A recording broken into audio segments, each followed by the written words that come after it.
Hello, and welcome back to Legends of Amberland, The Forgotten Crown. So episode 6 here, and this is going to be the last one that I can at least guarantee to get out anytime soon, because going in at 7 o'clock tomorrow morning for the C-section, so yeah.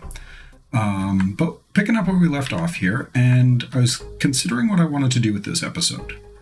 And I think what might be most interesting, actually, is I'm going to go through and I'm going to clear out the main garrison here, because it's a relatively quick thing to clear. I'm going to ignore the dining area, because the dining area is just chock full of elite ogres, and it's just a grind. It'll just take a long time. So I'm going to clear out the dining area, and then I'm going to go fight the boss. And then what I might do, actually, because timing-wise it works out that as I'm recording this, it's right around when, in my offline game, where I'm just about to cross the desert, which is a interesting part of the game, because it's probably the most difficult, and you don't have any options to get around it. So a lot of times with this, something that I quite like is if you bump into something that's too hard, just go somewhere else for a little while and then come back and it'll be better. But the desert is a one-way thing. So anyhow, before we go do that, I am going to do a rest, do a full rest. And interestingly enough, one thing you'll notice here is right now, Renar's over encumbered. And why the heck does he have a hat of royal advisors on? What the heck is up with his gear? Oh, I think that's just literally because I don't have another hat for him yet. Okay, that explains it. But yeah, he's over encumbered on his gear because I don't have inspiration active. As soon as I cast inspiration, it gets his strength up high enough that he gets the encumbrance bonus. So it bumps him up to 24 from 19. Which is enough to get his encumbrance bonus up. So just important to remember to cast that buff, because otherwise it really takes a chunk out of Septimus. But let's do the other buffs. Can't do magic shield from her yet, so we'll do magic shield there. And switch to fireball and get sharpness up and go back to spark. So let's go beat up the garrison. So yeah, this room is just chock full of goblins and a single elite ogre. So let's fight our way through these idiots.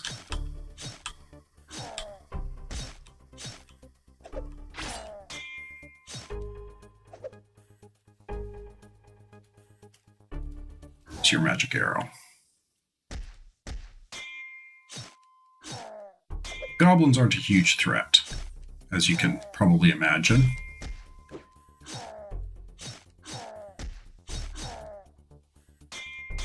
Okay, but now we got the elite warrior. So for this guy, you can see they just hit really friggin' hard. I think I've fought a couple of these guys so far. But yeah, that other room is just full of them. So it's great XP, but not much else. Let's do a power fist and use strike. Just hit him for as much damage as you can. And in your case, we'll use magic spark. Spark rather. You need to heal, and you don't have any bigger damage spells yet, so hit him with a fireball. And in your case, do a mass heal, just top everybody up a bit.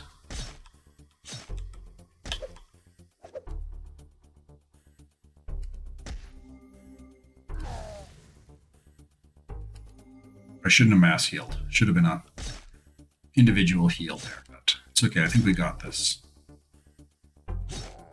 Yep, we do. And just do a magic arrow.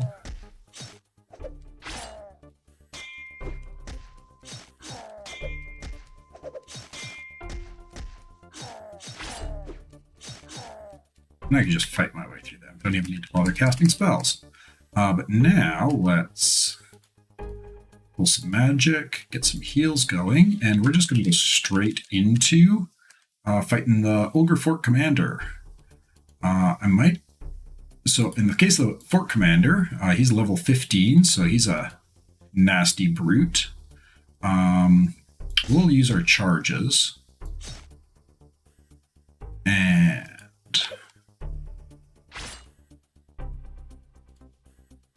do a heal, please. Oof. Fireball, please. And oh, just one shot. Oh, nice there. That sometimes happens. Get on the spark. Should be okay on this, though. If your characters die or get knocked out, they do still earn XP, which is notable. Let's stay on top of healing. Ooh, nice crit. Get him with another spark. Play a song, mostly just to get the MP back. And yeah, we'll stay on top of the fireball for now. Or just accidentally attack, that works too. You still have enough for one more. Cool. Yeah, actually use the fireball this time. Now, in your case, do a heal, and let's go back in, kill this ogre. Okay, so that's our second ogre commander. Probably don't have enough to level up or anything like that yet, but just like the other place, if we go down here, we run into a locked magic door. Let's restore Nice. And do a quick rest. But yeah, like I said, I'm not going to bother going in here. Yeah, there's just elite ogres everywhere. And I could do it, but it'd take me the entire episode. So we're going to exit out.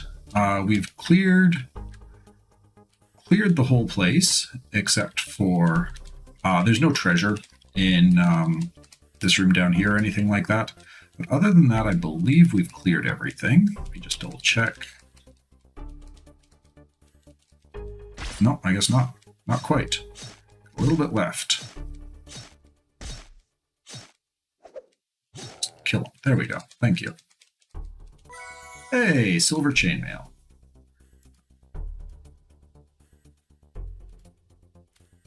Silver chainmail can be nice. One of the things to really keep in mind, kind of as you go forward, look for anything that gives immunities. Paralysis is a particularly nasty one. You haven't seen me get hit with it yet, but I've got these silver small shields that definitely help with that.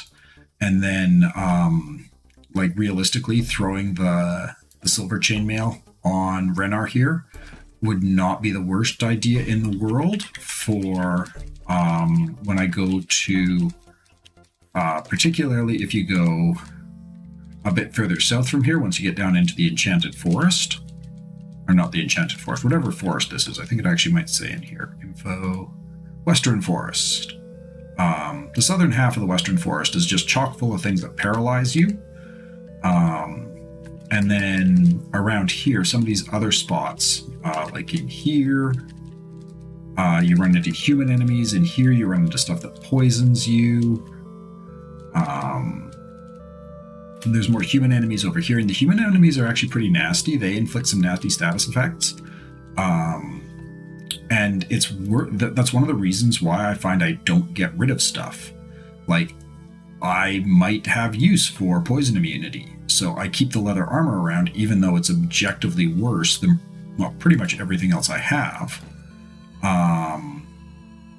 Just for that poison immunity, because not having poison immunity can really suck. At least when you need poison immunity, not having it is terrible. But yeah, so if you remember, we had a quest to raid the Ogre forts and slay the Ogre commander, and then afterwards return to Lord Lanceduck in Old Rock Castle. So we'll do that. We'll pop up here with the Griffin, fly our way up, and in we go. I believe Lord Lanceduck is over here. Yes, he is, and gives us 500 XP. So it looks like, oh hey, everybody can level. Nice.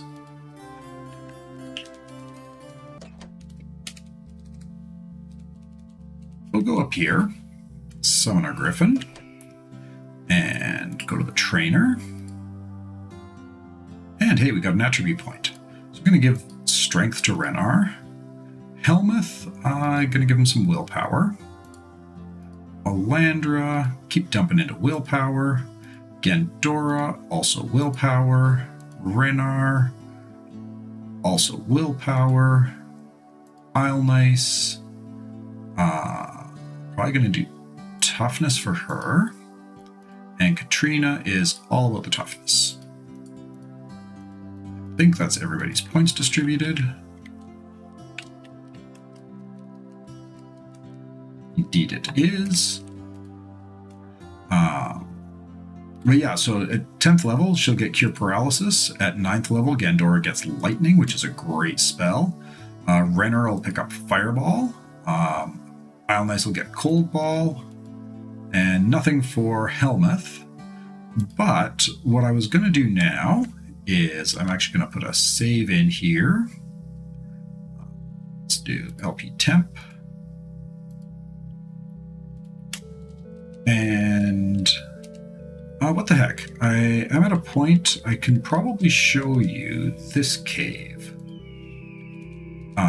Because I was talking before about the status effects and stuff like that. And right now, there's nothing in there that is going to help with the status effects that I'll run into. Something else that's really valuable to look for is anything that gives you protection. Rolling twice for armor during combat and using the better roll is just straight up awesome. And these cloaks of displacement are exceptionally valuable. 1 in 3 chance that the enemy's physical attack will miss regardless. So basically a 33% chance of just not getting hit, which is pretty cool. But yeah, so here we have our human enemies. We've got Pikeman here. And so if we look at him, he's level 7, armor of 10, 15 to 30 damage. So not too terrifying, but gonna fight through and see. Yeah, there we go. Afraid.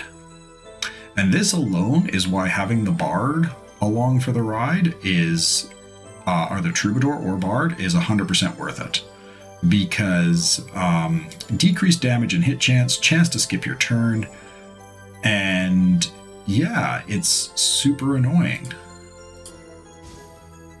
So, however, if you have a Bard and they are the only ones who get this spell, you pick up Inspire Courage, and there you go, and it's solved. And it's a cheap spell to cast. Oh, what did I just... What did she cast? I don't know. Oh, and they'll poison you as well. So yeah, like in my inventory here, who has them? Oh, so Isle-Nice has the Elven Brooch, and Gandora still has hers. So I'm actually going to toss the other Elven Brooch on Katrina here. So I only have to worry about sorting him out, and then we'll just cure poison.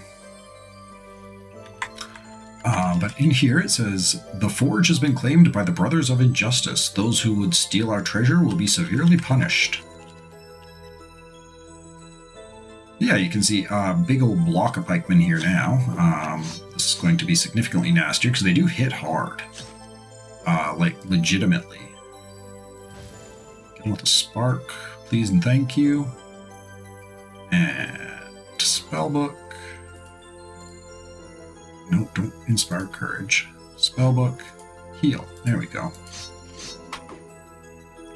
And in your case, let's do a fireball. And in your case, let's do a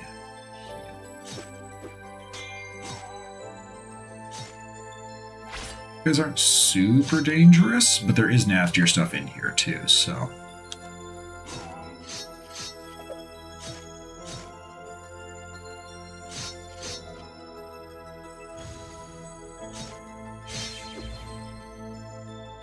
Oh, and we're poisoned again. Delightful.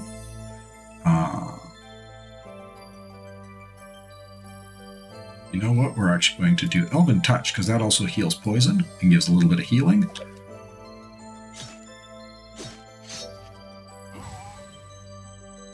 And finish him off. And we got a little treasure chest. Ooh, with an enchanted Elven Blade. That's actually a really good pickup. It's 100% damage. It's an Elven Blade, so it always hits goblins, ogres, and trolls, and it gives you an arcane bonus. So I'm actually going to swap that out for Alnice's longsword here. She's got a whole bunch of space that she can... Let's give her that large shield. Yeah, it's interesting. I haven't found much in the way of, like, heavy gear yet. I mean, the mithril mail is great. Realistically, what I could do is pull that off, give it to him, and then give her the protection chain. Because I like the idea of her sort of stacking up on this protection and resistance, because she just doesn't have the hit points, right? Like, he's at 148, she's at 107. So the more layers of protection I can get onto Alnice, the happier I'll be. Interestingly enough, I don't... Yeah, she's not even using the Girdle of Carrying either, so... she still has plenty of room to cram more armor and stuff on, especially if I give her that, which I usually do. So, anyhow, we're at about the 15-minute mark here, so I think I might actually stop this here and just show you kind of where I'm at with the desert, to kind of give you a sense of where things end up. Okay, so you might notice here that I am not actually in the desert. This is somewhere else entirely. I'm not going to say exactly where because I don't want to spoil too much. But this is an optional dungeon, so I kind of figured it might be a reasonable thing to show.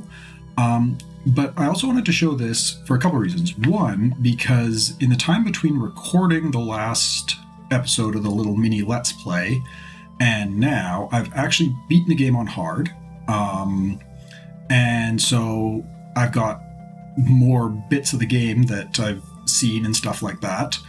And I decided I wanted to show this because, all things considered, the desert is probably one of the weakest parts of the game, I think. And while it's fair to point out the weaknesses and everything like that, and I think it's worthwhile to do so, I also felt that, given how much I enjoy the game, I'd rather not focus on that. You can see the bits of the desert off there. So yes, I am on the other side of it at this point. I'm actually quite a bit further into the game. Everybody's around level 40 or so, 41 for the humans, and everybody else is at level 40. But the big thing here is this dungeon, I think, is probably one of the best examples of the game, kind of at its finest. It's fighting more of those human enemies, so similar to what you would have just seen in the Forge, but this one is quite a bit tougher. And I think it also does a good job of kind of highlighting how gear can be really important, and gearing your characters can really matter. So if we look at the inventory on these guys, you'll notice that I've got actually, I'll start at the character sheets. So you'll notice the front line especially, I tried to get confusion immunity on everybody, because there's things in here that will confuse you, which is annoying. They will also fear you and poison you, but fear and poison aren't as big of a deal. Poison especially at this point, because at this point some of the buffs I'm running, including Vitality, which halves the damage from poison, helps with that. And either Alnice can cure it with Elven Touch, or Alandra can cure it with Cure Poison. So poison's easy to deal with. Fear is a bit of a pain in the butt as far as status effects go, because it can force you to miss a turn. But I also, because I have a Troubadour, or a Bard would work as well, have Inspire Courage, which will remove the fear status. So, yeah, if he's not busy power healing people, then he can inspire courage instead. I am running a whole schwack of buffs. I've got Inspiration from the Bard, Heroic Ballad from the Bard, which don't know that you would have seen before, but it's basically a 50% chance save versus death if you hit 0 hit points. Then I've got Vitality from my healer, which gets me an extra point of armor, immunity to paralysis, which isn't terribly relevant, and the half damage from poison, which is a little bit relevant. Magic Shield, which is just a straight up +3 bonus to armor. Sharpness, which is +10 damage, and Reinforced Armor, which is +2 armor. These last two are from the Battlesmith, and I would argue based on those two alone is a good reason to take him. You'll also see that as opposed to the earlier on in the game when I had my Mage Knight on the front line, I've actually switched it around so my Battlesmith is on the front line. And that's just because it's a lot easier to get his hit points quite a bit higher than it is to get hers. So I rejiggered their stats, basically dumped everything into willpower on Alnice here, which again is a really nice thing that you can do. It's one mouse click and it refunds all of your spent attribute points. But she basically works more as a secondary caster who can also hit things pretty darn well. And then Renar here is a bit tankier. Don't use him so much for the combat casting though. Like you can see, just casting his 2 spells has him basically at half of his mana left. What else do I want to talk about before I go in? I guess I gotta take a look at some of the gear, because this is when the gear really starts to get interesting too, which I think is one of the strongest parts of the game. So you can see just the sheer variety of stuff.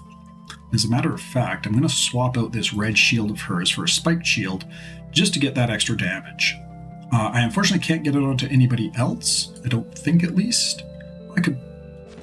Oh, no, not quite. Could throw the red shield on her, though. There we go. Get a few extra hit points. Nice.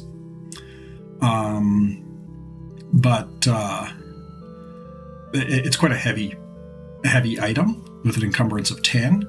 And then these guys just don't have the spare space for it. But yeah, so this Helmet of Heroes is a solid helmet. She's got this ice armor that gives the protection, as well as cold resistance and very good armor bonus. Blade of Heroes is just a spectacular weapon with 180 damage bonus. It does this whirling, as well as a strength bonus and an accuracy buff. The spiked shield, the cloak of displacement, the gloves of strength, and then the necklace of confusion protection.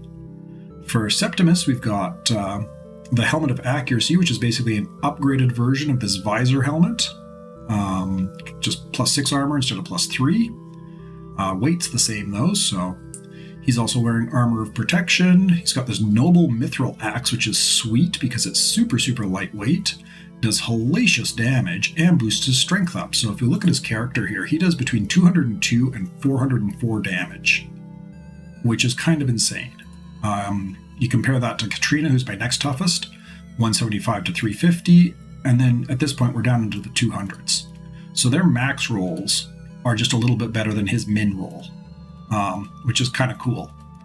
And then, of course, you get into Helmuth and the other castery types, and their damage is just whatever. I don't have to worry too much about resistances in here, but if we look at my inventory, one thing that I don't do is throw much stuff out, as you can see. And a lot of that is because so many of these things will give you, here's fire resistance, there's petrification, there's confusion, fear, and mesmerize. Like, you never know when you're going to need this sort of stuff. And so I find it's easier just to keep it in my inventory. I mean, realistically, do I need 6 swords of agility? No, probably not. I'll never use those. Do I need a mithril short sword or 2 mithril daggers? No, probably not.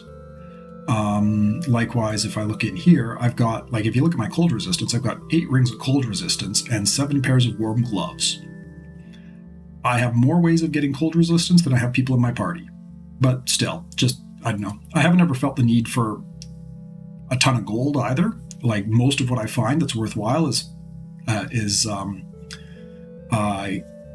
gear or in chests and stuff like that. Though I have bought a few nice things. Don't think anybody's running anything I purchased right now, at least. But for quite a while, I was, this Mighty Mace of Slaying. I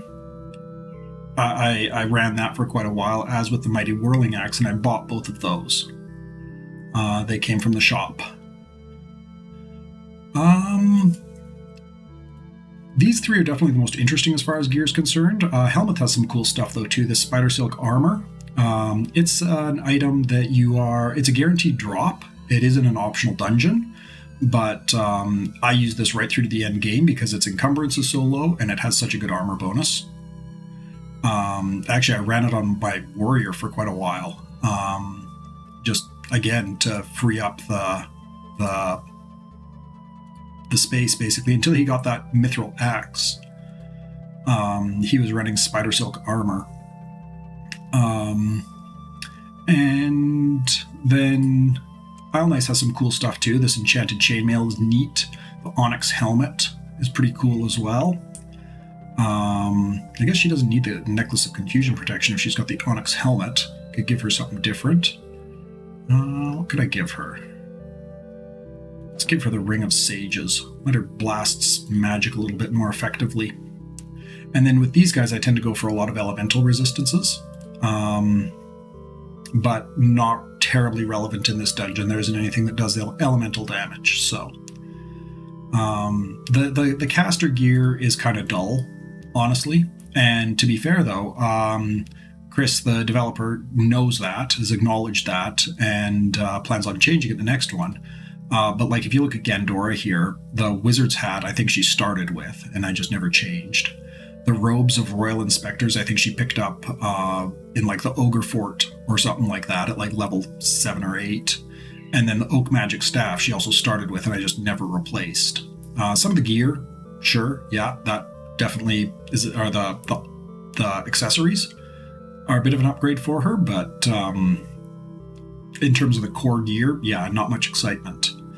The magic staff is kind of interesting because I know that Chris was saying his sort of headcanon with this and his reasoning behind it was that wizards got this staff when they became a proper wizard, and they kind of kept it with them, sort of like Gandalf and his staff or something like that, which is a cool concept, but be nice if there was a way to upgrade it or something. Maybe, I don't know, take some of these crystals. Maybe you can use the crystals to upgrade your magic staff. That'd be neat. So same item just gets more better. That'd be cool.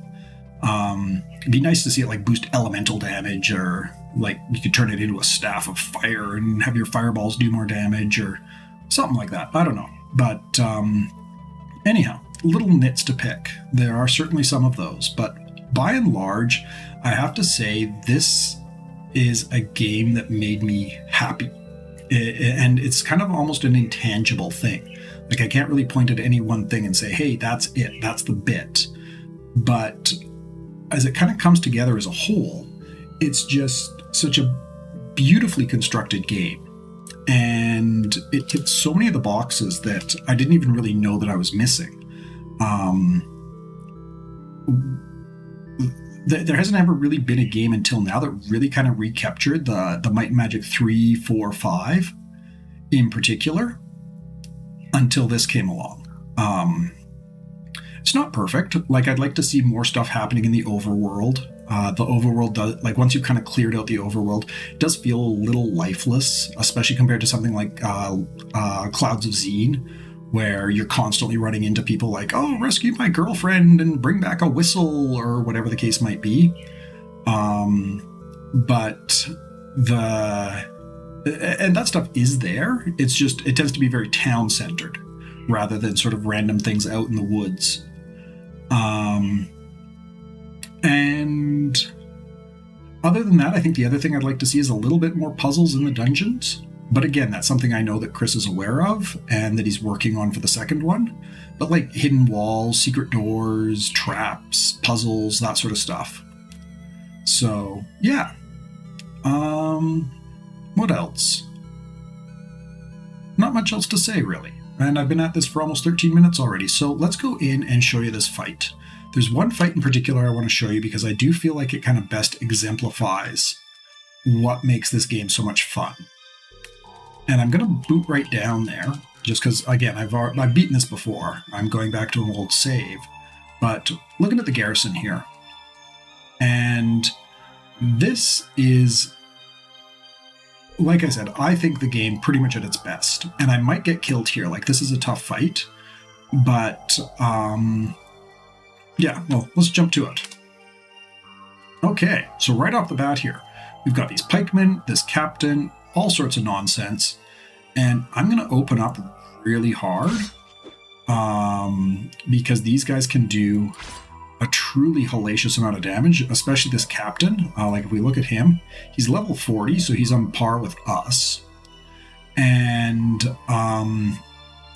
just a truckload of hit points, and he does a ton of damage, like 530 damage. It caps at 530 damage. 2 hits and he could kill any member of my front line. 1 hit with a crit could probably kill Renar here. So these pikemen aren't quite so bad. They're level 30. But even so, like 282 damage, that's no joke. And especially because there's a fair number of them. No. And you don't need to cast any spells right now, so just attack. I'm going to have you charge. We're working that pikeman over pretty good. But yeah, you can see how much damage they do, just in real short order. So let's do a Call of Blizzards. And then we're going to power heal. Stay focused on the captain. That's important. Okay.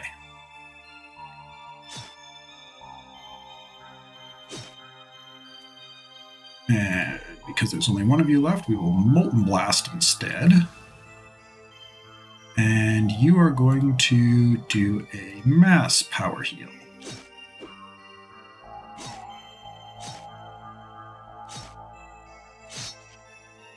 Fight going. And I'm just going to power heal Renar here. Okay, so first wave of them are down. Let's do some heals. It is kind of nice how they very politely sit and wait for you to, you know, do your healing, patch yourself up, all that sort of stuff.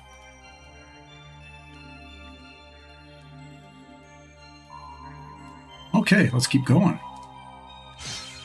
Oh, so there's the fear. So he's afraid, has a chance to skip a combat turn, decrease damage, and hit chance. Which is not ideal, so we're going to, since we don't, actually we might power, no, we'll Inspire Courage on him. Should be okay for another hit if need be. And then, yeah, we'll just do a bit more healing.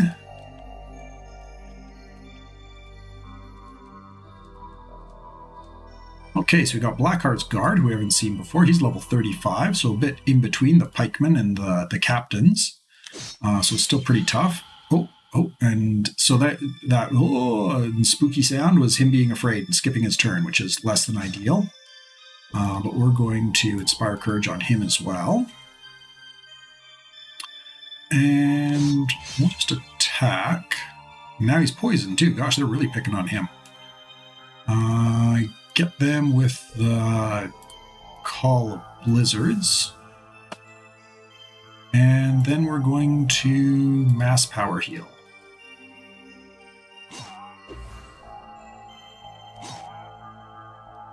And because we have a bit of a break, we will get rid of the poison and just heal up. Actually going to swap over and go through some of Helmut's spell points here. Oh, healed the wrong person. Got another. Oof, that was a big hit. Okay, keep at him. Got to do a power heal here. And because there's the two of them, I'm going to... Oh, might need to put a quick pause in here. Yep, gotta go sort the baby. Okay, Apologies. Back. But yeah, let's finish up this fight. And, right, I was casting Call of Blizzards. Ooh, smack. And you've got Call of Blizzards up as well. And in your case, I'm going to do a mass power heal. Got him. Cool. Okay, you're a tough one, so let's try and fight you isolated. Matter of fact, I'm going to stun him. Try to stun him at least, because then he misses an attack, which is helpful.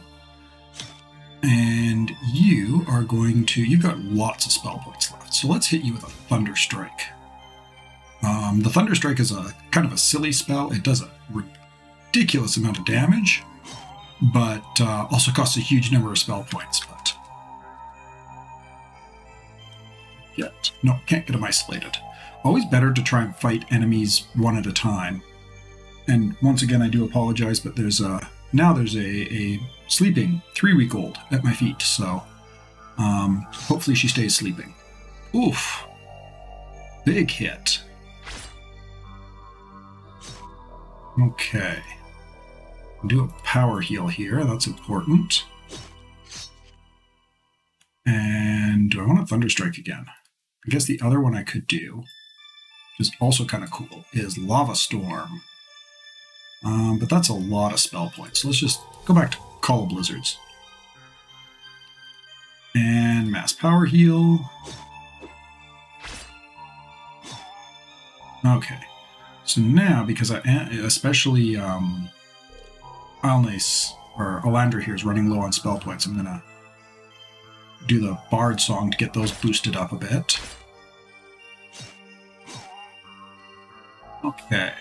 Let's do some heals.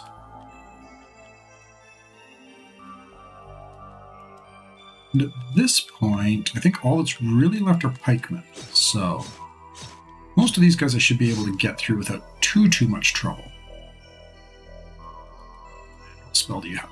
Let's do fire. No. Where is it?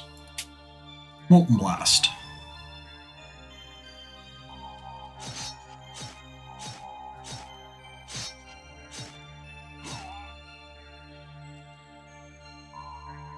Heals.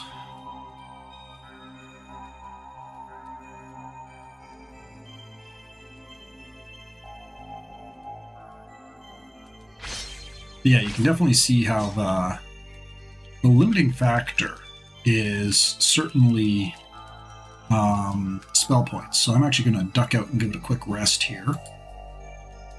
We're heading back in, finish this fight up. Ooh, lots of them. Cool, so let's charge. Oh, and you got feared. I must have forgotten to...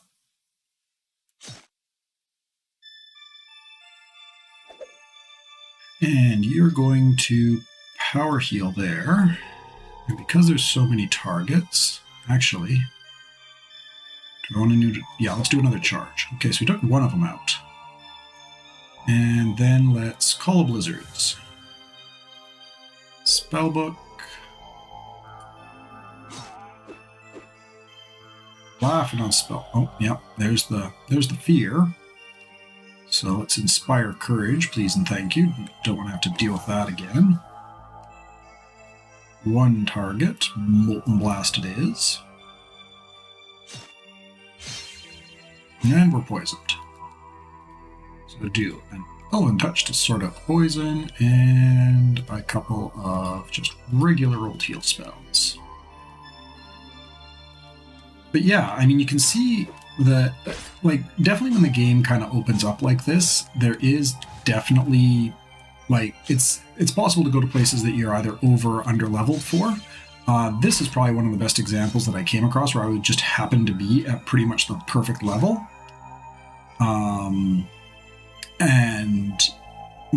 Yeah, anytime you've got